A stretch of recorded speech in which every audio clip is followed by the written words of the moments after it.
러시아와 우크라이나의 무력 충돌로 인해 유가의 변동성이 높아지며 금융시장까지 영향을 받고 있는데요. 이렇게 유가의 등락이 반복되면서 최근 주목받고 있는 것이 있습니다. 바로 원자재입니다.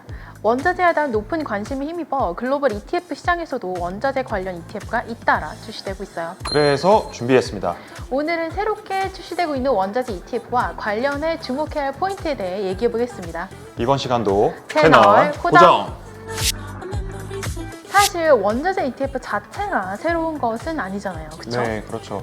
원래 있던 상품이기도 하고요. 근데 최근 출시되는 원자재 ETF는 예전이랑은 조금 다릅니다. ETF로 원자재에 투자하는 방식은 여러 가지가 있는데요. 사실 지금까지 원자재 ETF라고 하면 원자재 선물을 통해 투자하거나 실물 추종 ETF에 투자하는 것이 가장 대표적이었는데요. 그런데 요즘에는 또 그렇지 않은 모습들이 글로벌 ETF 시장에서 포착이 된다고 하네요. 요즘 출시되는 원자재 ETF들은 개별 원자재나 기존 섹터가 아니라 혁신 테마와 관련된 다양한 원자재를 묶어서 한 번에 투자한다는 점에서 확연히 다른 특징을 보여주고 있어요. 본격적인 얘기에 앞서서 먼저 이 부분을 한번 정리하고 넘어가는 게 좋을 것 같은데요. 새롭게 추가된 방식까지 합쳐서 원자재 ETF에 투자하는 방법은 총 5가지로 나눠봤습니다. 첫째, 원자재 선물을 추종하는 ETF에 투자하는 방식이 있는데요.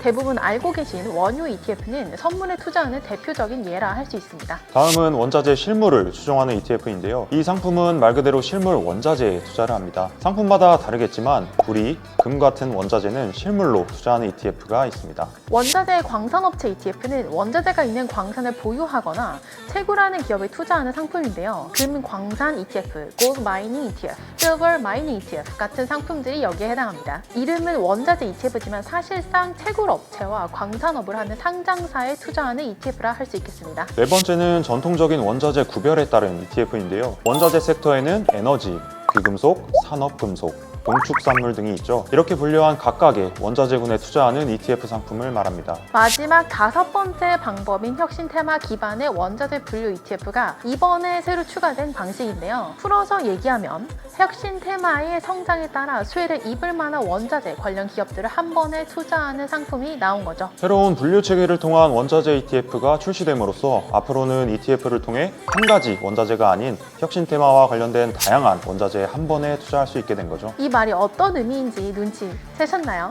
앞으로는 원자재 ETF도 혁신 테마와 관련된 시장, 기업, 산업들을 주의 깊게 보고 투자해야 한다는 말이죠. 그럼 지금부터 새로운 분류 체계에 소개된 내용 중 핵심 포인트들을 짚어보도록 하겠습니다. 먼저 이 표에 포함된 원자재들의 쓰임새부터 알아볼 건데요. 리튬은 2차 전지, 팔라듐은 수소 연료차에 사용되는 대표 원자재죠. 히토류는 글로벌 자원 전쟁의 핵심으로 떠오른 소재로 드론, 전기차 모터에 주로 사용되고요. 조금 낯선 이름이지만 그래핀 또한 꿈의 나노물질이라는 애칭으로 불릴 만큼 디스플레이 시장에서 각광받는 원자재입니다. 갤럭시 Z 플립 아시죠?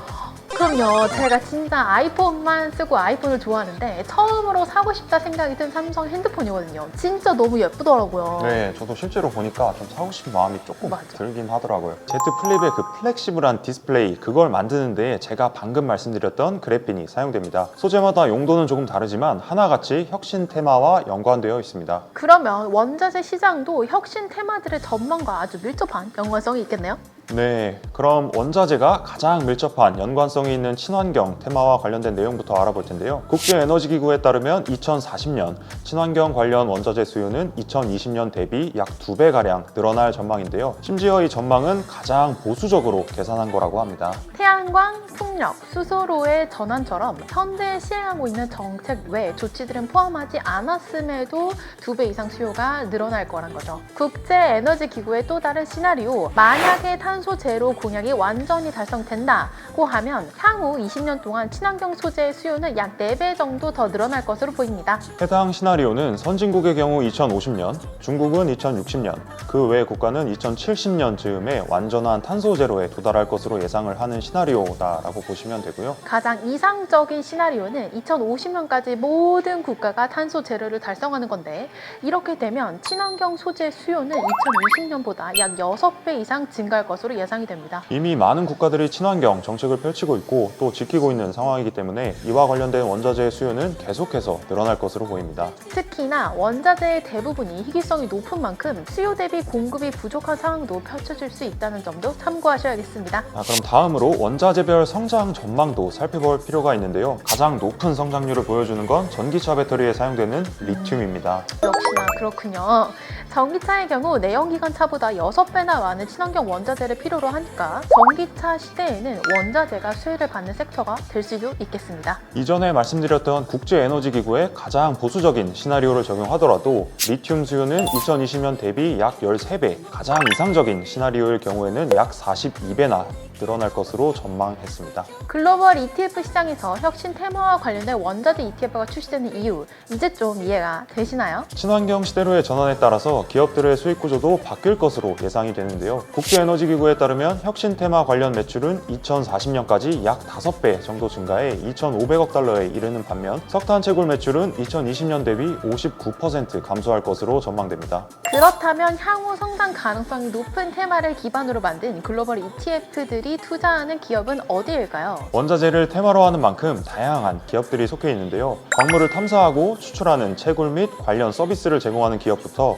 원자재를 가공, 거래하는 기업, 정제와 재련을 담당하는 개발 기업까지 광범위하게 담고 있습니다. 원자재 기업인 만큼 일반 투자자들에게는 생소하실 것 같은데요. 가장 유명한 기업을 꼽아보자면 세계 최대 리튬 생산 업체인 엘버말, 히토류 관련 기업인 중국의 베이팡 히토 등이 있습니다. 2021년의 금융시장의 화두는 그린플레이션이라는 단어였죠. 친환경으로서의 시대 변화, 혁신 테마의 성장이 2022년 현재 원자재 시장까지 직접적인 영향을 미치고 있습니다. 친환경과 관련된 원자재들은 국제에너지기구에서도 별도로 시장을 정리했을 정도로 큰 변화가 예상됩니다. 그런 만큼 장기 투자, 미래 먹거리를 고민하시는 투자자라면 친환경, 혁신 테마 관련 원자재 ETF도 관심 있게 보시면 좋을 것 같습니다. ETF 1급 비밀, 이번 시간에는 친환경 시대, 탄소 제로 정책과 함께 각광받고 있는 원자재 ETF에 대해서 이야기하는 시간을 가져봤는데요. 다가올 친환경 시대가 기대된다면 나도 친환경 하고 싶다면 좋아요와 구독 버튼 꼭 부탁드립니다.